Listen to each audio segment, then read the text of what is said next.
حویلی کے روشن دالان میں نور بانو اپنی مخصوص چنچلی اور شرارت بھری مسکراہٹ لیے اچھلتی کودتی پھر رہی تھی۔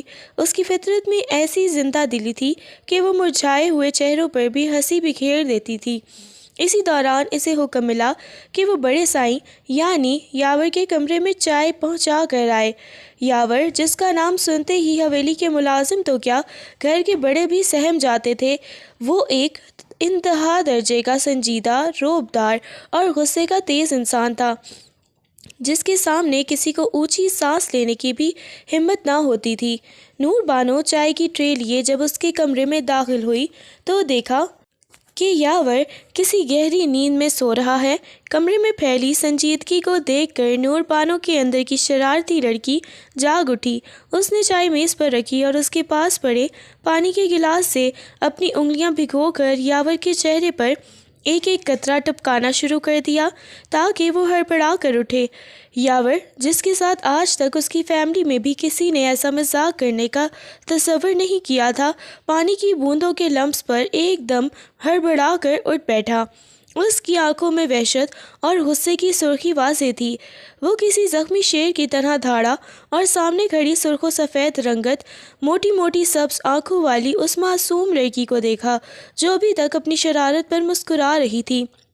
تمہاری ہمت کیسے ہوئی یہ گھٹیا حرکت کرنے کی؟ جرأت کس نے دی تمہیں؟ یاور کی گرجدار آواز پورے کمرے میں گونجی تو نور بانو کے پاؤں تلے سے زمین نکل گئی۔ وہ جو ابھی ہنسنے والی تھی، یاور کا غصہ دیکھ کر بری طرح سہم گئی۔ اس کے معصوم چہرے سے مسکراہٹ غائب ہوئی اور وہ خوف کے مارے اپنے ہونٹ لٹکائے نمناک آنکھوں سے اسے دیکھنے لگی، جیسے ابھی پھوٹ پھوٹ کر رو دے گی۔ یاور کا غصہ کم ہونے کی بجائے اس کی خاموشی دیکھ کر مزید بھڑک رہا تھا، کیونکہ وہ اسے اپنی توہین سمجھ رہا تھا۔ نور بانو نے جب دیکھا کہ یاور کا غصہ آسمان کو چھو رہا ہے اور اس کی آنکھیں شعلے برسا رہی ہیں تو وہ ڈر کے مارے 2 قدم پیچھے ہٹی، مگر پھر نہ جانے کہاں سے اس کے اندر وہی پرانی معصومیت جاگ اٹھی۔ وہ نہایت آہستگی سے لرزتے قدموں کے ساتھ اس کے بالکل سامنے آئی اور اپنی نیچی نظریں اٹھائے بغیر اپنے دونوں ہاتھوں سے ننھے سے کان پکڑ لیے۔ سوری سائیں، میرا مطلب آپ کو پریشان کرنا نہیں تھا، میں تو بس… اس نے اپنی بات ادھوری چھوڑ دی اور وہ اپنی بڑی بڑی سبز آنکھیں اٹھا کر ایک پل کے لیے یاور کے چہرے پر جمائیں، جن میں اس وقت خوف اور معصومیت کی ایک ایسی عجیب چمک تھی جو کسی بھی پتھر دل کو پگھلا سکتی تھی۔ یاور، جو اب تک غصے سے پھنکار رہا تھا، ان آنکھوں کا جادو دیکھ کر سکتہ زدہ رہ گیا۔ وہ شخص جو عورتوں کے معاملے میں انتہا درجے کا سخت گیر اور بیزار مشہور تھا، جو کبھی کسی عورت کو منہ لگانا تو دور کی بات ان کی طرف نظر اٹھا کر دیکھنا بھی گوارا نہیں کرتا تھا، آج اس لڑکی کی ایک نظر پر اپنے دل کی دھڑکن کو بے ترتیب ہوتا محسوس کرنے لگا۔ اس کی سبز آنکھیں کسی گہری جھیل کی طرح تھیں جن میں یاور کا سارا غرور ڈوبنے لگا تھا۔ وہ جو اسے ابھی کمرے سے باہر نکالنے والا تھا، اب بے بسی سے اس کے معصوم چہرے کو دیکھ رہا تھا، جیسے اس کی زبان کو تالے لگ گئے ہوں۔ نور بانو کا یوں کان پکڑ کر معافی مانگنا یاور کے اندر کی وحشت کو آہستہ آہستہ ایک انجانی تڑپ میں بدلنے لگا۔ اسے سمجھ نہیں آ رہا تھا کہ وہ اس لڑکی پر چلائے یا اسے دیکھتا رہ جائے، کیونکہ اس سے پہلے کسی نے اس کے دل کے بند دروازے پر اس طرح دستک نہیں دی تھی۔ یاور نے غصے سے بپھرے ہوئے شیر کی طرح اس کی طرف دیکھا اور ایک زوردار جھٹکے سے دروازے کی طرف اشارہ کیا۔ باہر نکلو ابھی، دوبارہ میرے کمرے کے آس پاس بھی نظر آئی تو تمہاری زبان کھینچ لوں گا، بدتمیز لڑکی۔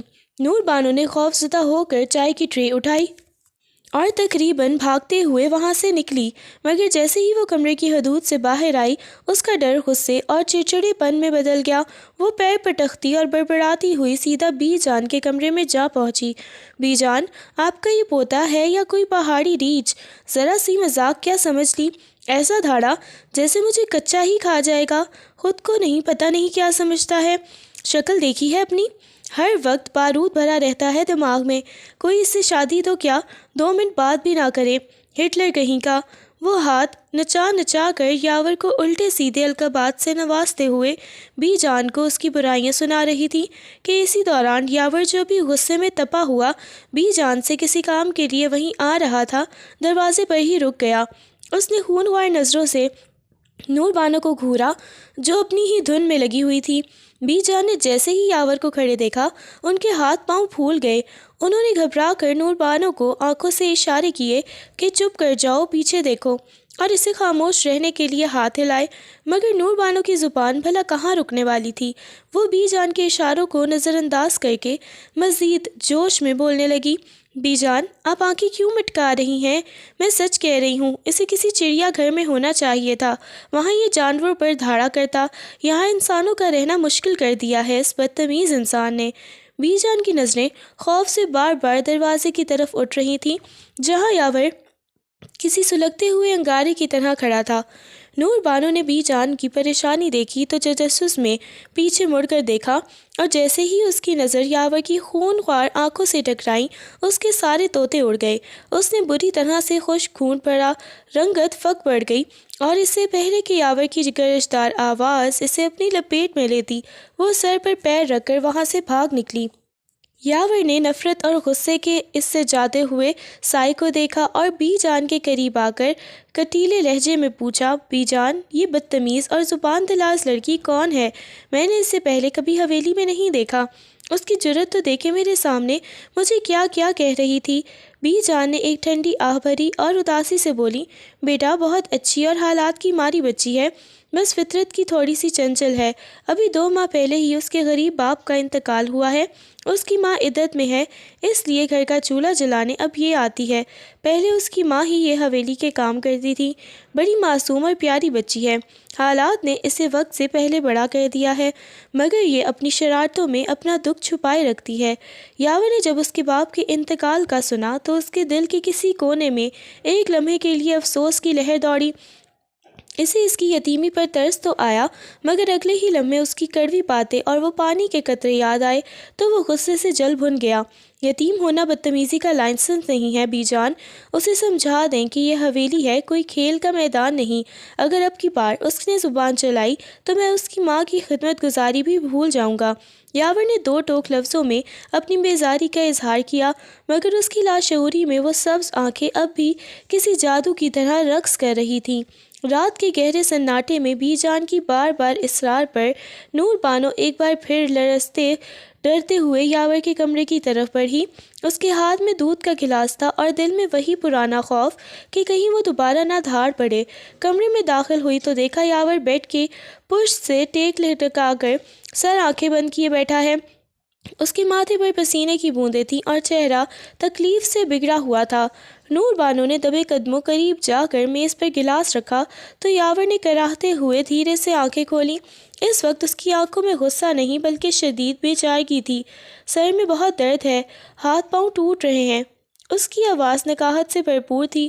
اس نے نور بانو کی طرف دیکھا اور گویا پناہ مانگتے ہوئے کہا، میرا سر دبا دو، پھٹ رہا ہے یہ درد سے۔ نور بانو نے جیسے ہی ڈرتے ڈرتے اپنی ٹھنڈی انگلیاں اس کی پیشانی پر رکھیں تو وہ تڑپ اٹھی۔ یاور کا جسم دہکتے انگارے کی طرح تپ رہا تھا اور بخار کی شدت اسے نڈھال کر چکی تھی۔ نور بانو کے اندر کی ہمدرد لڑکی اور خود ساختہ ڈاکٹر ایک دم جاگ اٹھی۔ وہ اسے بیزاری سے دیکھنے کی بجائے فکر مندی سے بولی، سائیں آپ کو تو بہت تیز بخار ہے، ایسے سر دبانے سے کچھ نہیں ہوگا، لائی میں تیل کی مالش کرتی ہوں۔ میری اماں جب بیمار ہوتی تھی تو میں ایسے ہی مالش کرتی تھی، سارا درد اور بخار بھاگ جاتا تھا۔ یاور اس وقت درد کی اس انتہا پر تھا کہ اسے کسی بحث کا ہوش نہ تھا۔ اس نے خاموشی سے اسے اجازت دے دی۔ نور بانو نے سرسوں کے تیل کی بوتل اٹھائی اور اپنے ننھے ہاتھوں میں تیل ڈال کر یاور کے سر کا مساج شروع کر دیا۔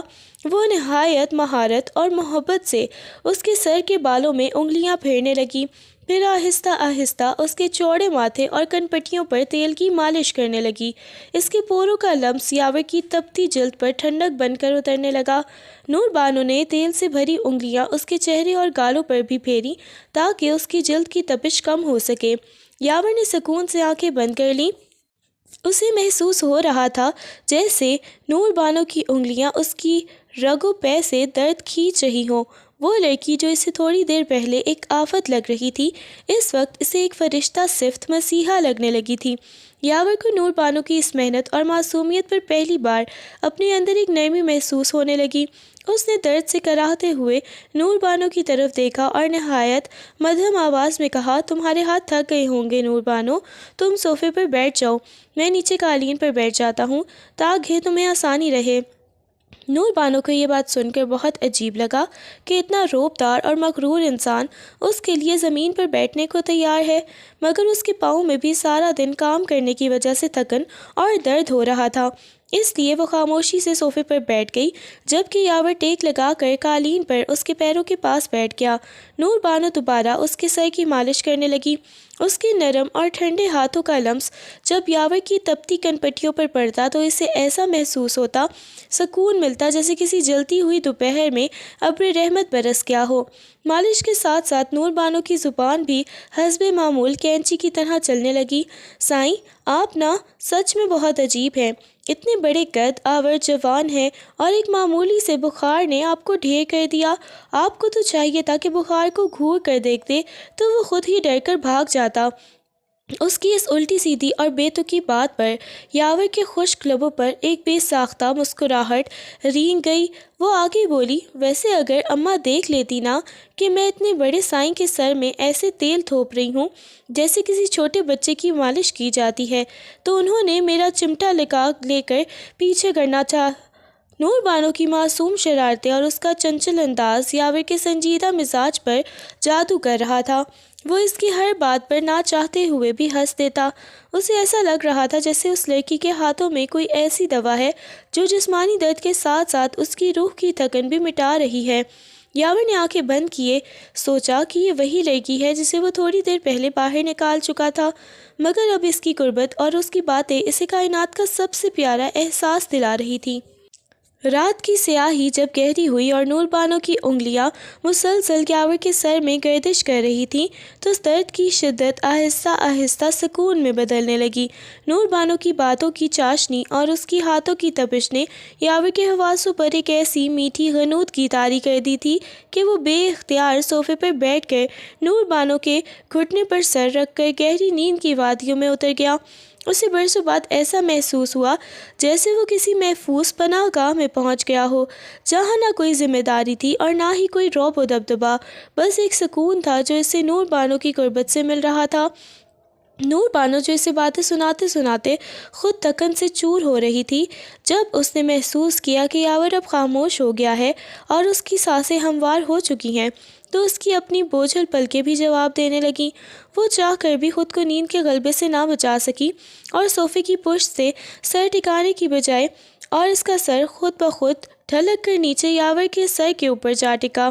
مٹی کے تیل کے لیمپ کی آخری لو بجھنے سے پہلے اس کمرے میں ایک ایسا حسین اور خاموش منظر قید ہو گیا جہاں حویلی کا مغرور سائیں ایک غریب لڑکی کے گھٹنے کو تکیہ بنا کر سو رہا تھا اور وہ چنچل لڑکی تمام تر دشمنی اور خوف بھلا کر اس کے سر پر سر رکھے نیند کی خواب دیکھ رہی تھی۔ آدھی رات کے سناٹے میں جب چاند کی مدھم روشنی کھڑکی کے پردوں کو چیرتی ہوئی کمرے میں فرش پر بکھری تو یاور کی آنکھ اچانک کھل گئی۔ اسے اپنی پیشانی پر کسی بوجھ کا احساس ہوا تو دیکھا کہ نور بانو کا سر اس کے عین سر کے اوپر ٹکا ہوا تھا اور وہ بے خبری کی گہری نیند میں ڈوبی ہوئی تھی۔ یاور جسے دنیا کے ایک جلاد اور پتھر دل انسان کے طور پر جانتی تھی، اس وقت اپنی روح میں ایک عجیب سی ہلچل محسوس کرنے لگا۔ وہ جو عورتوں کی خوشبو سے بھی بیزار رہتا تھا، آج نور بانو کے قریب ہونے سے اس کے اندر جذبات کا ایک ایسا طوفان اٹھا جس نے اس کے ضبط کے تمام بندھن توڑ دیے۔ اس کا دل چاہا کہ وہ اس معصوم وجود کو اپنی مضبوط باہوں میں بھر لے اور کبھی خود سے جدا نہ ہونے دے۔ اس کے ہاتھ کپکپاتے ہوئے آہستہ سے اٹھے اور اس نے صوفے پر سر ٹکائے سوتی ہوئی نور بانو کے چہرے کے قریب ہاتھ بڑھایا۔ وہ وہیں قالین پر بیٹھا مسحور کن نظروں سے اس کے ایک ایک نقش کو دیکھ رہا تھا۔ اس نے اپنی پوروں سے نہایت نرمی کے ساتھ نور بانو کے سرخ و سفید گالوں کو چھوا، پھر اس کی انگلیوں نے اس کی سبز آنکھوں کے گرد موجود لمبی پلکوں کا لمس محسوس کیا۔ اس لمحے یاور کو اپنے جذبات پر قابو پانا ناممکن لگ رہا تھا۔ اسے لگ رہا تھا جیسے یہ لڑکی اس کے سینے میں قید کسی سوئے ہوئے جنون کو جگا چکی ہے۔ وہ ساکت بیٹھا بس اسے دیکھتا رہا۔ نور بانو کی آنکھیں جیسے ہی کھلیں، نیند کی شدت اور تھکن کی وجہ سے وہ کسی سرخ گلاب کی مانند لال ہو رہی تھی، مگر جیسے ہی اس نے دھندلی نظروں سے یاور کو اپنے اتنے قریب پایا تو وہ ساکت رہ گئی۔ اس کے ذہن میں خوف کی بجائے اچانک اپنے مرے ہوئے باپ کا چہرہ لہرانے لگا، جو بالکل اسی طرح راتوں کو اس کے سرہانے بیٹھ کر اسے محبت بھری نظروں سے دیکھتا کرتا تھا۔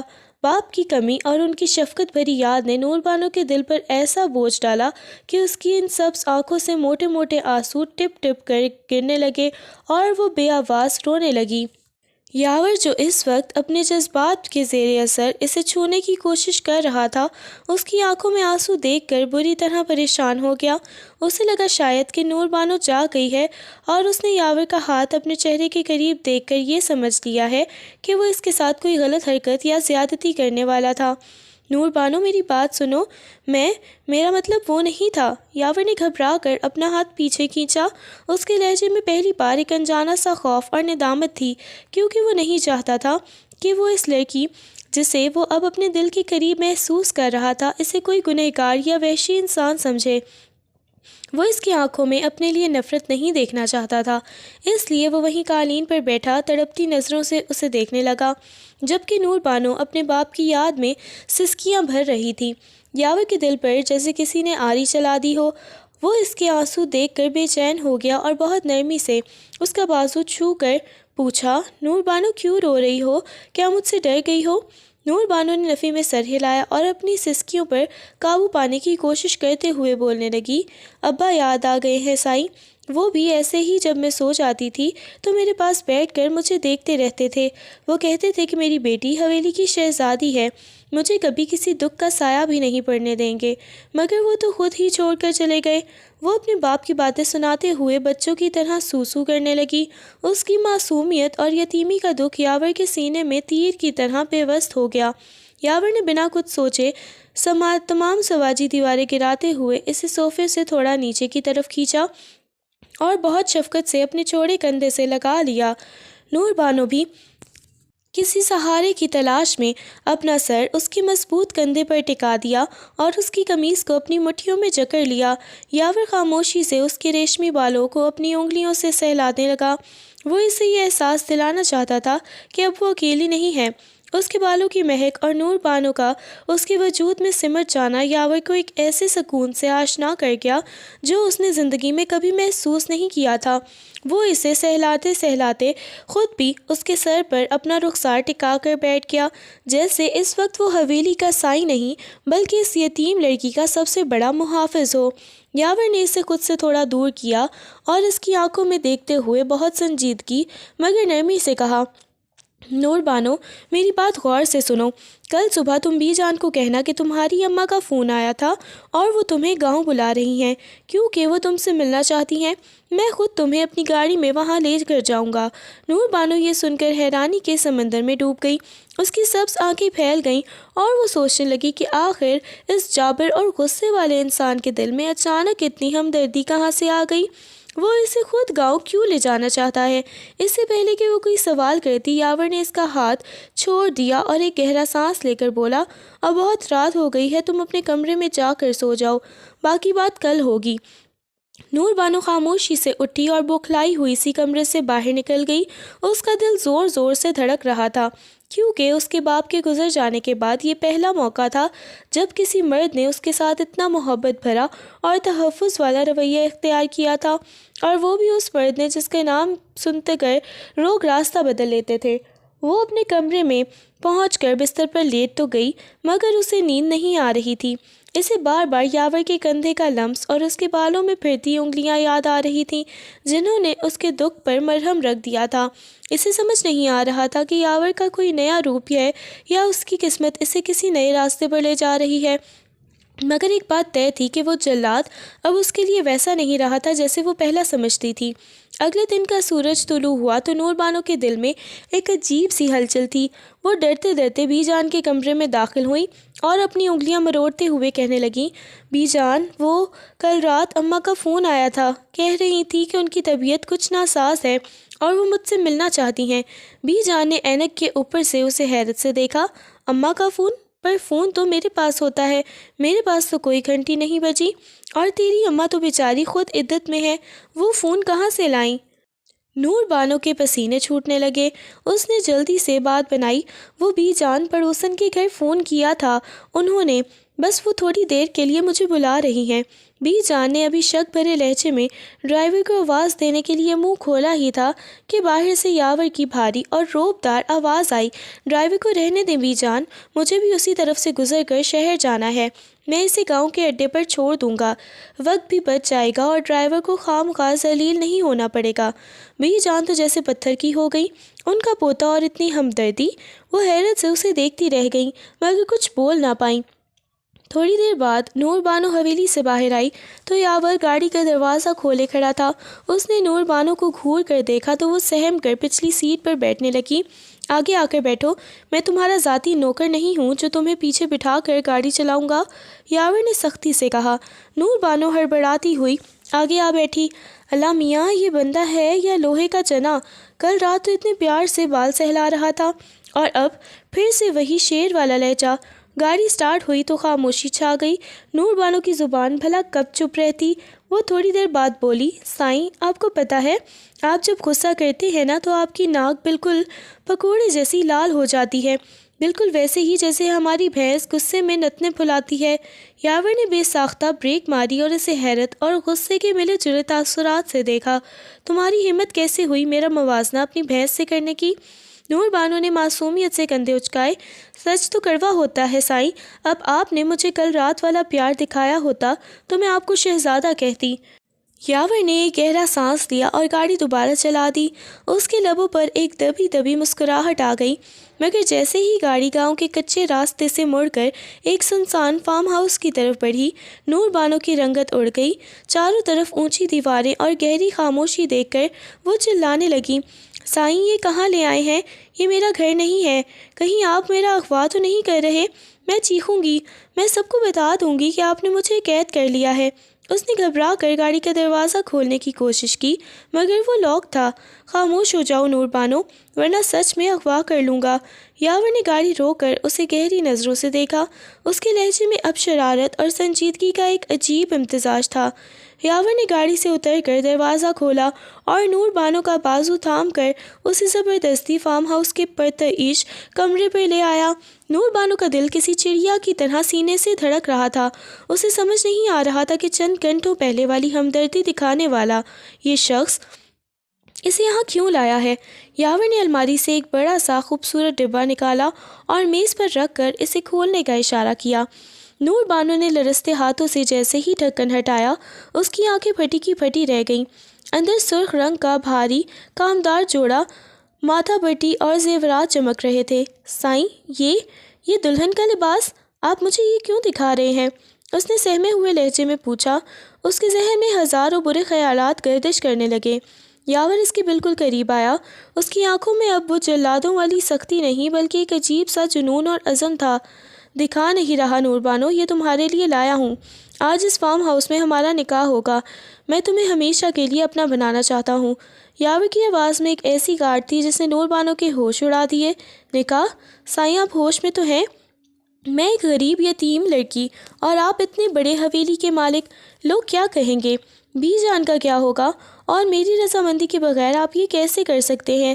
نور بانو نے غصے اور خوف کے ملے جلے جذبات سے چلانا شروع کیا۔ یاور نے اس کے دونوں کندھوں سے پکڑ کر اسے اپنی طرف متوجہ کیا۔ لوگوں کی فکر میں نہیں کرتا اور بی جان کو میں منا لوں گا۔ رہی بات تمہاری رضامندی کی تو کیا کل رات جو سکون تم نے میرے کندھے پر سر رکھ کر پایا تھا وہ جھوٹ تھا؟ کیا تمہاری ان سبز آنکھوں نے مجھے پناہ نہیں دی تھی؟ میں جانتا ہوں تمہارے دل میں میرے لیے جگہ بن چکی ہے، بس یہ ضد چھوڑ دو۔ نور بانو نے تڑپ کر اپنا ہاتھ چھڑایا۔ وہ تو میں نے آپ کو انسان سمجھ کر معافی دی تھی، اس کا مطلب یہ نہیں کہ آپ مجھے خرید لیں گے۔ میں نہیں کروں گی یہ نکاح۔ یاور کے چہرے پر ایک تلخ مسکراہٹ آئی۔ تمہارے پاس انکار کا راستہ میں نے چھوڑا ہی نہیں ہے نور بانو، یا تو تم خوشی سے یہ لباس پہن کر آؤ گی باہر یا پھر میں تمہیں یہیں قید رکھوں گا یہاں تک کہ تم خود کہو گی کہ سائیں نکاح پڑھوا لیں۔ اس کی آنکھوں کی سنجیدگی دیکھ کر نور بانو کو اندازہ ہو گیا کہ یہ شخص جو کہتا ہے وہ کر گزرتا ہے۔ وہ پھوٹ پھوٹ کر رونے لگی۔ آپ بہت ظالم ہیں سائیں، آپ نے میری معصومیت کا فائدہ اٹھایا۔ یاور نے مڑ کر دروازے کی طرف جاتے ہوئے کہا، ظلم کہو یا محبت، اب تم میری ہو چکی ہو۔ تمہارے پاس آدھا گھنٹہ ہے، تیار ہو کر باہر آ جاؤ، مولوی صاحب انتظار کر رہے ہیں۔ نور بانو بے بسی سے اس کے سرخ جوڑے کو دیکھنے لگی۔ اس کے پاس کوئی راستہ نہیں تھا۔ اس نے کپکپاتے ہاتھوں سے وہ لباس اٹھایا۔ اس کی آنکھوں سے آنسو گر کر اس زری کے کام کو بھگو رہے تھے۔ تھوڑی دیر بعد جب وہ دلہن بن کر آئینے کے سامنے کھڑی ہوئی تو اسے اپنی ہی سبز آنکھیں پہچان میں نہیں آ رہی تھیں۔ وہ سچ میں کسی شہزادی سے کم نہیں لگ رہی تھی۔ حویلی کے بھاری آہنی گیٹ کے سامنے جب گاڑی ایک جھٹکے سے رکی تو ایسا محسوس ہوتا تھا جیسے وقت تھم گیا ہو۔ نور بانو جو چند گھنٹے پہلے چنچل اور شوخ تھی، اب کسی مرجھائے ہوئے پھول کی طرح سیٹ سے لگی بیٹھی تھی۔ اس کے ماتھے پر ابری پسینے کی بوندیں، بکھرا ہوا کاجل اور لرزتے ہونٹ اس کے چہرے پر کسی بڑی بربادی کے آثار صاف بیان کر رہے تھے۔ اس کی وہ سبز آنکھیں جو کبھی شرارت سے چمکتی تھیں، اب وحشت اور کسی گہرے صدمے کی تصویر بنی ہوئی تھی۔ یاور نے گاڑی بند کی اور اسی مخصوص پراسرار اور ایک فاتحانہ انداز میں ایک گہری مسکراہٹ کے ساتھ اس کی طرف مڑا۔ اس نے بغیر کچھ کہے نور بانو کا وہ ہاتھ پکڑا جو اب تک کانپ رہا تھا اور بڑی بے باکی سے اس کی ہتھیلی پر اپنے لب رکھ دیے۔ اس کے لمس میں ایک ایسا دعویٰ تھا جیسے اس نے کوئی بہت بڑا معرکہ جیت لیا ہو۔ نور بانو نے جیسے ہی اس کے لبوں کی تپش محسوس کی، اسے ایک زوردار جھٹکا لگا۔ اس نے کراہتے ہوئے اپنا ہاتھ پیچھے کھینچا جیسے یاور کا لمس اس کے لیے کوئی دہکتا ہوا انگارہ ہو۔ چھوڑ دیں مجھے، خدا کے لیے چھوڑ دیں۔ اس کی آواز سسکیوں میں دب کر رہ گئی۔ وہ پاگلوں کی طرح گاڑی کا دروازہ کھول کر باہر نکلی۔ اس کے قدم لڑکھڑا رہے تھے اور وہ اپنے دوپٹے کو خود کے گرد ایسے لپیٹ رہی تھی جیسے وہ اپنی روح کو چھپانے کی کوشش کر رہی ہو۔ وہ حویلی کی طرف جانے کی بجائے دوڑتی ہوئی اپنے کوارٹر کی سمت بھاگی۔ اس کے پیچھے سے آتی یاور کی نیچی مگر پر اعتماد ہنسی اس کے اعصاب پر ہتھوڑے کی طرح لگ رہی تھی۔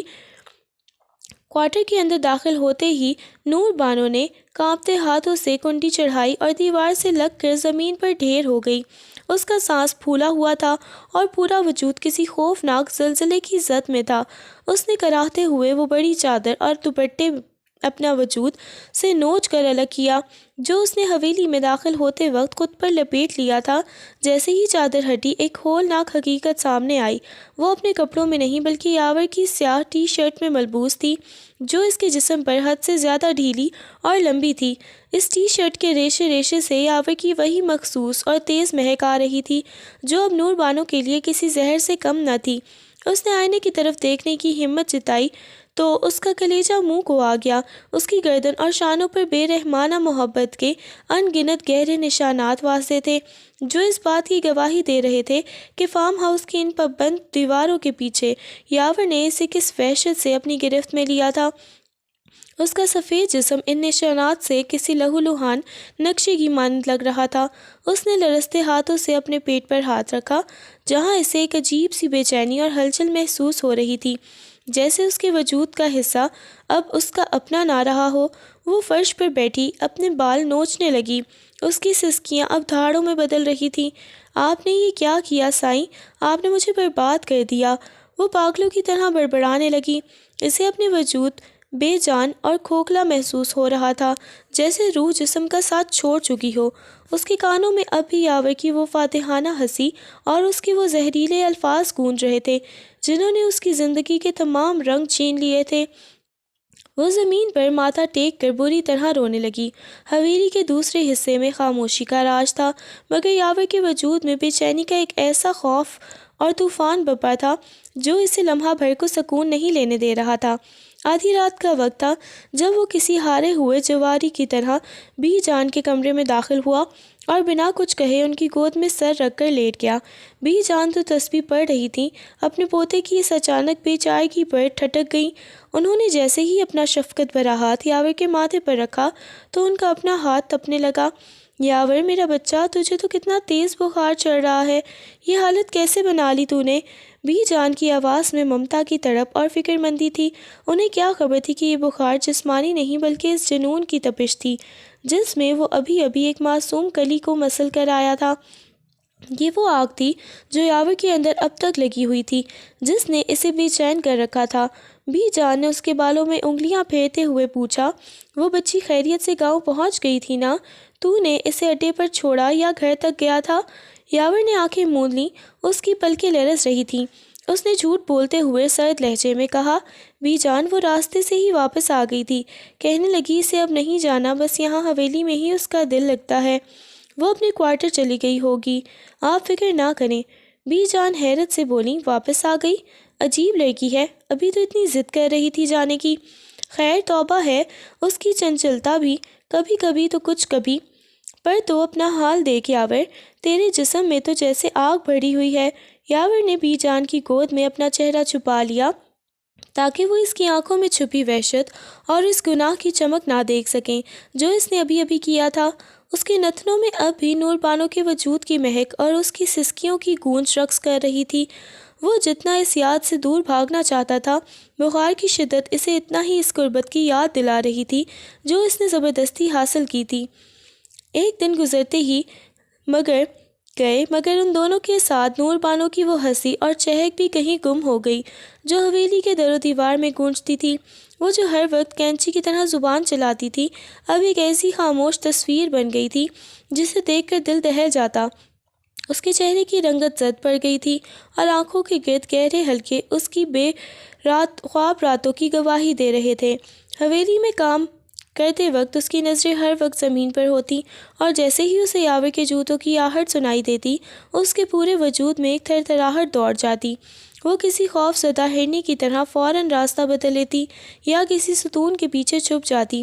اب اس نے یاور کے کمرے کی طرف جانا بالکل چھوڑ دیا تھا۔ بی جان کتنی ہی بار اسے آواز دیتی کہ یاور کی چائے لے جائے یا اس کا کھانا رکھائے، وہ صاف انکار کر دیتی یا کوئی نہ کوئی بہانہ بنا کر کچن کے کسی کونے میں دبک جاتی۔ بی جان اس کی یہ حالت دیکھ کر سخت پریشان تھی۔ ایک دن انہوں نے اسے زبردستی اپنے پاس بٹھایا اور اس کا مرجھایا ہوا چہرہ ہاتھوں میں لے کر پوچھا، نور بانو میری بچی، تجھے کیا ہو گیا ہے؟ وہ تیری شرارتیں، وہ تیری باتیں سب کہاں گئیں؟ کیا گاؤں سے واپسی پر کچھ ہوا تھا؟ یاور نے کچھ کہا تجھے؟ بی جان کے سوال پر نور بانو کی پلکیں لرز گئیں اور ایک لرزہ اس کے جسم میں دوڑ گیا، مگر اس نے اپنی ہمت متمجہ کر کے اور اپنی نظریں چرا کر بولی، کچھ نہیں ہوا بی جان، بس ابا کی یاد بہت آتی ہے، دل گھبراتا ہے۔ بی جان نے ایک ٹھنڈی آہ بھری، بچی ابا کی یاد تو آتی ہے، پر تو بالکل جیتی جاگتی لاش بن گئی ہے۔ یاور بھی ان دنوں بہت خاموش اور چڑچڑا ہو گیا ہے، مجھے تو کچھ سمجھ نہیں آ رہا کہ تم دونوں کو کیا نظر لگ گئی ہے۔ نور بانو نے کوئی جواب نہیں دیا اور سر جھکا کر وہاں سے نکل گئی۔ اسے کیسے بتاتی کہ وہ یاور کے جس خاموش اور چڑچڑے پن کا ذکر کر رہی ہیں، وہ دراصل اس شکاری کی تسکین تھی جو اپنی جیت کا جشن منا رہا تھا، جبکہ وہ خود اس بارے میں ہوئے وجود کا ماتم کر رہی تھی جو اب ہر لمحہ یاور کی دہشت کے سائے میں جی رہا تھا۔ اسے تو اب اپنے سائے سے بھی ڈر لگنے لگا تھا، اور یہ ڈر اسے اندر ہی اندر گھٹن کی طرح کھا رہا تھا۔ رات کا پچھلا پہر تھا اور کوارٹر میں چھائی خاموشی کسی طوفان کا پیش خیمہ لگ رہی تھی۔ نور بانو بستر پر ساکت لیٹی آنکھیں کھولے چھت کو گھور رہی تھی، جیسے وہ چھت کی لکیروں میں اپنی بربادی کا حساب لکھ رہی ہو۔ اس کی آنکھیں جذبات سے خالی ہو چکی تھی، نہ کوئی آنسو تھا نہ کوئی شکایت۔ اچانک دروازہ کھلنے اور بند ہونے کی آہٹ ہوئی، مگر اس نے گردن تک نہ موڑی۔ وہ جانتی تھی کہ یہ دستک کس کی ہو سکتی ہے۔ یاور کی قدموں کی چاپ اس کے قریب آئی اور پھر بستر کا ایک حصہ اس کے بوجھ سے دب گیا۔ یاور نے کوئی بات نہیں کی، بس ایک دم اس کے قریب لیٹ گیا اور اپنا چہرہ نور بانو کی گردن کے نازک موڑ میں چھپا لیا۔ نور بانو کو اس کی مونچھوں کی چبھن اپنی جلد پر محسوس ہوئی، وہ ایک دم لرز گئی، مگر اس نے کوئی مزاحمت نہیں کی۔ اس کا وجود جیسے پتھر کا ہو چکا تھا، جس میں اب نہ جان باقی تھی اور نہ ہی مڑ کر لڑنے کی سکت۔ یاور نے اپنا بازو اس کے گرد حمائل کر دیا اور اسے اپنے تپتے ہوئے وجود کے مزید قریب کر لیا۔ نور بانو کا دل زور سے دھڑکا، وہ اس قربت سے ڈر رہی تھی۔ اس کے پورے جسم میں خوف کی ایک لہر دوڑ گئی، مگر اس نے اسے دور دھکیلنے کی کوشش نہیں کی۔ وہ بس ساکت پڑی رہی، جیسے کسی نے اسے قید کر لیا ہو۔ یاور نے اس کی گردن سے چہرہ ہٹایا اور اس کی آنکھوں میں جھانکا جہاں اب صرف بے بسی تھی۔ اس نے جھک کر نور بانو کے لبوں کو اپنی گرفت میں لیا جیسے وہ اس کی خاموشی کو توڑنا چاہتا ہو۔ پھر اس نے اس کے ہاتھ کو تھام لیا جو کبھی مالش کرتے ہوئے نہیں تھکتے تھے اور ان کے پوروں پر ایک تڑپتا ہوا بوسہ دیا۔ ہمیشہ کے لیے دور جانے والا ہوں تم سے، یاور نے اس کے ہاتھوں پر سر ٹکاتے ہوئے انتہائی مدھم اور بوجھل آواز میں کہا۔ یاور کے منہ سے دور جانے کے الفاظ نکلے تو جیسے نور بانو ساکت وجود میں بجلی دوڑ گئی۔ وہ جو اب تک ایک بے جان بت کی طرح پڑی تھی اب اچانک تڑپ اٹھی۔ اس نے پاگل پن کی حد تک یاور کو اپنے چھوٹے سے وجود میں دبوچ لیا۔ اس کا وہ ڈر جو اب تک خاموشی کی چادر اوڑھے ہوئے تھا ایک دم پھٹ پڑا اور وہ یاور کے سینے میں چہرہ چھپا کر بری طرح رونے لگی۔ نہ جائیں سائیں، خدا کے لیے مجھے چھوڑ کر نہ جائیں، وہ سسکیاں بھرتے ہوئے بول رہی تھی۔ اس کے ہاتھ یاور کی قمیص کو اتنی مضبوطی سے جکڑے ہوئے تھے جیسے وہ اسے جانے سے روکنا چاہتی ہو۔ یاور جو اس رد عمل پر خود حیران رہ گیا، اسے مزید شدت سے اپنے حصار میں لے لیا۔ کیوں روک رہی ہو نور بانو؟ یاور کی آواز جذبات سے بھاری ہو رہی تھی۔ اس نے اس کی بھیگی پلکوں کو اپنے پوروں سے چھوا۔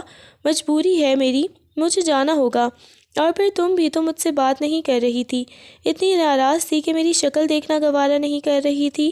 کیا میں نے اتنا کچھ غلط کیا تھا؟ کیا تمہیں اپنا بنانا گناہ تھا؟ نور بانو نے روتے ہوئے سر اٹھایا اور یاور کے چہرے کو اپنے ہاتھوں پہ پیالے میں بھر لیا۔ میں ناراض نہیں تھی سائیں، میں تو ڈر گئی تھی، میں آپ کے اس جنون سے ڈر گئی تھی، پر اب آپ کے جانے کی بات سن کر میرا کلیجہ منہ کو آ رہا ہے۔ اس نے تڑپ کر یاور کی پیشانی پر اپنے لب رکھ دیے۔ اس کا وہ تمام ڈر اب ایک بے پناہ محبت اور ضرورت میں بدل چکا تھا۔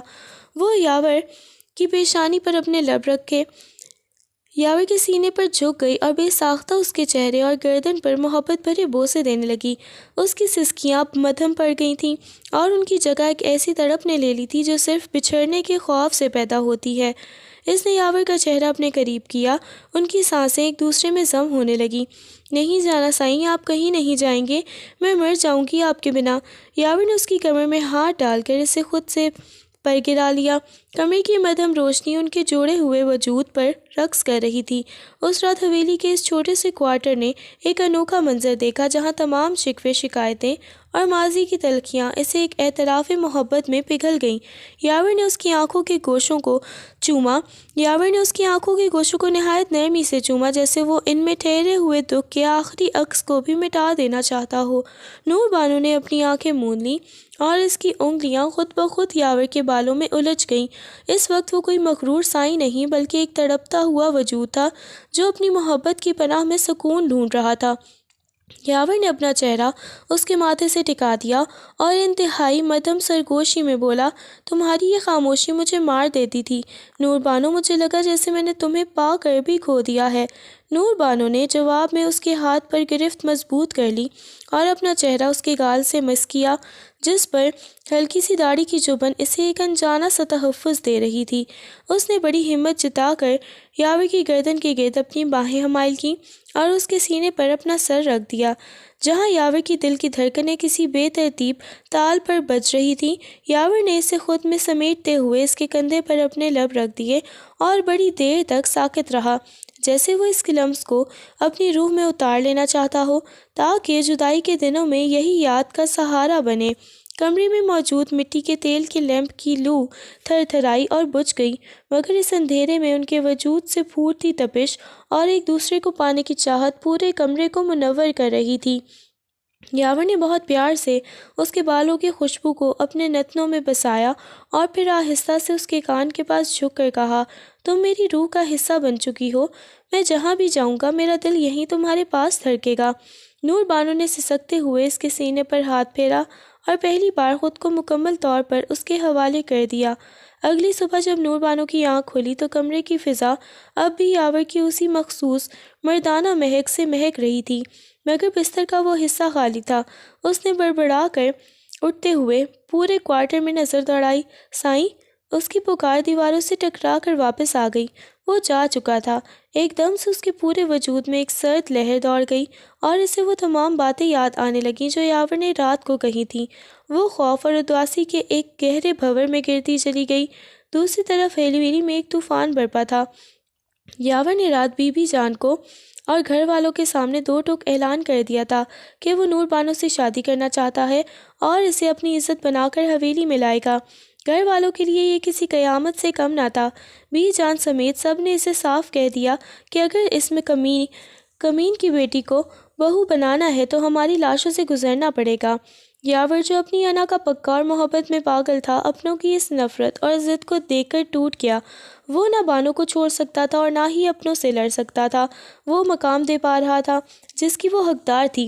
اسی کشمکش اور اذیت سے بچنے کے لیے اس نے فیصلہ کیا کہ وہ سب سے دور امریکہ چلا جائے گا تاکہ وقت ان زخموں کو بھر دے یا حالات کوئی نیا رستہ نکالیں۔ یاور کے ان زخموں کو بھر دے۔ یاور کے جانے کے بعد نور بانو کی دنیا ویران ہو گئی۔ وہ کئی ماہ تک حویلی میں ایک زندہ لاش بن کر رہی، پھر اپنی گرتی ہوئی صحت اور بی جان کی خاموش نظروں سے بچنے کے لیے کچھ ماہ کے لیے واپس اپنے گاؤں چلی گئی۔ وہاں پہنچ کر اسے معلوم ہوا کہ وہ امید سے ہے، اس کے اندر یاور کی نشانی پل رہی ہے۔ ابھی وہ اس خوشی اور غم کی کیفیت سے نکل بھی نہ پائی تھی کہ اس کی ماں جو اس کا واحد سہارا تھی، اسے ہمیشہ کے لیے چھوڑ کر خالق حقیقی سے جا ملی۔ اب نور بانو بالکل اکیلی تھی۔ وہ گاؤں کے ایک کچے سے مکان میں ایک دائی عورت کے پاس رہنے لگی۔ زندگی اس کے لیے ایک مسلسل عذاب بن چکی تھی۔ یاور امریکہ میں اس کی یاد میں گھل رہا تھا اور یہاں نور بانو غربت، تنہائی اور جسمانی تکلیف کی چکی میں پس رہی تھی۔ آخر کار ایک طوفانی رات میں اس نے شدید تکلیف اور سسکیوں کے درمیان ایک خوبصورت بیٹے کو جنم دیا۔ وہ بچہ جس کی آنکھیں بالکل اپنے باپ جیسی تھیں، نور بانو کی زندگی کی واحد خوشی بن گیا، مگر اس خوشی کے پیچھے بربادی اور جدائی کی ایک لمبی داستان چھپی تھی۔ نور بانو جب طویل عرصے بعد حویلی کی دہلیز پر واپس قدم رکھا تو اس کی گود میں ایک ننھا سا وجود تھا جو ہو بہو یاور کا عکس تھا۔ بی جان نے جب اسے دیکھا تو حیران رہ گئی، مگر نور بانو نے اپنے آنسوؤں کو ضبط کرتے ہوئے ایک ایسا جھوٹ بولا جس نے اس کے دل کے ہزاروں ٹکڑے کر دیے۔ اس نے بی جان کو بتایا کہ گاؤں جاتے ہی اس کی شادی کر دی گئی تھی، مگر اب وہ بیوہ ہو چکی ہے اور اس کا کوئی ٹھکانہ نہیں، اس لیے وہ اپنے بیٹے کے ساتھ واپس آئی تاکہ اپنی زندگی گزار سکے۔ بی جان جن کا دل نور بانو کے لیے ہمیشہ نرم تھا، انہوں نے اسے حویلی میں رہنے کی اجازت دے دی اور اسے کوارٹر میں جگہ مل گئی۔ دن بھر وہ حویلی کے کام کاج میں مصروف رہتی اور بی جان کی خدمت کرتی، مگر جیسے ہی رات کا سناٹا چھاتا، اس کے اندر کی تڑپ اسے بے چین کر دیتی۔ وہ دبے قدموں حویلی کے اس حصے کی طرف جاتی جہاں یاور کا کمرہ تھا، وہ کمرہ جو یاور کے امریکہ جانے کے بعد سے بند پڑا تھا۔ نور بانو کے لیے کسی مقدس مقام سے کم نہ تھا۔ وہ خاموشی سے کمرے میں داخل ہوتی اور اندھیرے میں دیواروں کو چھوتی، جیسے ان لکیروں میں یاور کا لمس ڈھونڈ رہی ہو۔ وہ اس الماری کو کھولتی اور اس کے کپڑوں کو اپنے چہرے سے لگا کر آنکھیں موند لیتی۔ یاور کی وہی مخصوص خوشبو اب بھی ان کپڑوں میں بسی ہوئی تھی۔ وہ اس مہک کو اپنے اندر اتارتی جیسے اپنی روح کو سکون دے رہی ہو۔ وہ اس کے بستر پر بیٹھ کر ان لمحات کو یاد کرتی جب یاور نے اسے اپنی باہوں میں بھرا تھا۔ اس کا بیٹا جو باہر کوارٹر میں سو رہا ہوتا، اس کی رگوں میں اسی شخص کا خون دوڑ رہا تھا جس کی یادیں نور بانو کو زندہ رکھے ہوئے تھی۔ وہ رات بھر اسی کمرے میں بیٹھی یاور کی چیزوں سے باتیں کرتی اور اپنے اس جھوٹ پر روتی کہ اس کی شادی کہیں اور ہوئی ہے، جبکہ وہ تو روح اور جسم سے صرف اور صرف یاور کی ہو چکی تھی۔ اگلے دن حویلی کی فضاؤں میں ایک عجیب سی ارتعاش تھی۔ نوکر چاکر دوڑ رہے تھے، جھاڑ پونچھ ہو رہی تھی اور کچن سے یاور کی پسندیدہ ڈشز کی خوشبوئیں اٹھ رہی تھیں۔ بی جان کے چہرے پر ایک فاتحانہ مسکراہٹ تھی۔ آخر ان کا لاڈلا پوت پورے 2 سال بعد امریکہ سے واپس لوٹ رہا تھا، لیکن حویلی کے ایک کونے میں نور بانو کا دل کسی زخمی پرندے کی طرح تڑپ رہا تھا۔ اس کا پورا وجود لرز رہا تھا۔ وہی سائیں، وہی وحشت، وہی جنون اور وہی محبت آج پھر اس کی دہلیز پر دستک دینے والی تھی۔ بی جان نے صبح سویرے ہی نور بانو کو بلا کر 2 ٹوک لفظوں میں تنبیہ کر دی تھی۔ دیکھ نور بانو، تو اب ایک شادی شدہ عورت ہے اور ایک بچے کی ماں بھی۔ یاور آ رہا ہے، پر خبردار جو تو اس کے سامنے آئی، وہ اب پہلے والا یاور نہیں رہا، اور میں نہیں چاہتی کہ حویلی کا سکون پھر سے غارت ہو۔ تو اپنے کوارٹر تک محدود رہنا اور اپنے کام خاموشی سے کرنا۔ نور بانو نے سر جھکا کر بی جان کو کہہ دیا، مگر اس کا دل اس کے بس میں نہیں کہاں تھا۔ جیسے ہی حویلی کے باہر گاڑی کے ٹائروں کی آواز آئی، نور بانو کے تن بدن میں آگ سی لگ گئی۔ وہ خود پر قابو نہ پا سکی اور دبے قدموں برآمدے کے ایک بھاری ستون کے اوٹ میں جا کھڑی ہوئی۔ وہ ابھی بمشکل 18 سال کی ہوئی تھی۔ اس کی عمر ہی کیا تھی؟ ماں بننے کے باوجود اس کے چہرے کی معصومیت اور وہی سبز آنکھوں کی حیرت اب اسے ایک چھوٹی سی بچی جیسا دکھاتی تھی، مگر ان آنکھوں کے پیچھے بربادی کا ایک سمندر ٹھاٹے مار رہا تھا۔ سامنے سے یاور گاڑی سے اترا۔ اس کا جاہ و جلال پہلے سے کہیں زیادہ بڑھ چکا تھا۔ وہی روبدار چال، وہی گھنی مونچھیں اور وہ کالی آنکھیں جو اب مزید گہری اور پراسرار ہو گئی تھیں۔ نور بانو نے ستون کو اپنی مٹھیوں میں بھینچ لیا۔ اس کی سانسیں رکنے لگیں۔ اسے یاد آیا کہ کیسے اس شخص نے اسے اپنی باہوں میں بھرا تھا، کیسے اس کی تپش نے نور بانو کو پگھلا دیا تھا۔ وہ چاہتی تھی کہ دوڑ کر اس کے قدموں سے لپٹ جائے، اسے بتائے کہ سائیں، آپ کی نشانی میری گود میں پل رہی ہے۔ سائیں، میں نے کسی اور سے نکاح نہیں کیا۔ مگر اس کی زبان پر بی جان کے خوف اور اپنے بولے ہوئے جھوٹ کا تالا لگا تھا۔ وہ ستون کے پیچھے چھپ کر اپنی سانسیں روک کر کسی چور کی طرح اپنے ہی مجازی خدا کو دیکھ رہی تھی۔ یاور نے جیسے ہی حویلی کے اندر قدم رکھا، اس نے ایک لمحے کے لیے اپنا سر گھمایا، جیسے اسے فضا میں وہی جانی پہچانی مہک محسوس ہونی ہو۔ نور بانو فوراً پیچھے ہٹ گئی۔ اس کا دل اتنی زور سے دھڑک رہا تھا کہ اسے لگا بھی سینے پھٹ جائے گا۔ وہ بچہ جو ابھی 18 کی دہلیز پر تھی، اس بوڑھے غم کو ڈھو رہی تھی۔ وہ بڑے بڑوں کو جھکا دیتا ہے۔ رات کا پچھلا پہر تھا اور پوری حویلی گہری نیند کی چادر اوڑھے ہوئے تھی۔ یاور، جسے نیند کوسوں دور تھی، بے چینی کے عالم میں اپنے کمرے سے نکلا اور سیڑھیاں اترنے لگا۔ ابھی وہ چند قدم اترا ہی تھا کہ اندھیرے میں اس کا پاؤں کسی نرم سے چیز سے ٹکرایا۔ ایک ننھی سی چیخ ابھری اور یاور گھبرا کر پیچھے ہٹا۔ اس سے پہلے کہ وہ نیچے جھکتا، کوارٹر کی سمت سے ایک سایہ تیزی سے لپکا اور زمین پر گرے اس ننھے وجود کو اپنی باہوں میں بھر لیا۔ یاور وہیں ساکت رہ گیا۔ اس کے کانوں میں نور بانو کی وہی جانی پہچانی سسکیاں گونجیں۔ میرا بچہ، میرا لال، چوٹ تو نہیں لگی؟ یاور کی آنکھیں حیرت سے پھیل گئیں۔ سامنے وہی سبز آنکھوں والی لڑکی کھڑی تھی جسے وہ 2 سال پہلے روتا چھوڑ کر گیا تھا۔ اس کے چہرے پر وہی معصومیت تھی، مگر اب اس میں ایک ماں کا قرب بھی شامل تھا۔ نور بانو، تم یہاں؟ یاور کی آواز جیسے حلق میں پھنس گئی۔ اسے لگا تھا کہ وہ جا چکی ہے، مگر کہیں دور اپنی نئی زندگی بسا چکی ہوگی، مگر وہ تو یہیں اس کی یادوں کے پہرے دے رہی تھی۔ یاور کی نظریں اچانک اس بچے پر پڑیں جو نور بانو کی ہو بہو گود میں تھا۔ چاند کی مدھم روشنی میں بچے کے چہرے پر پڑی تو یاور کا دل ایک لمحے کے لیے دھڑکنا بھول گیا۔ وہی نقش، وہی ماتھا اور وہی آنکھیں۔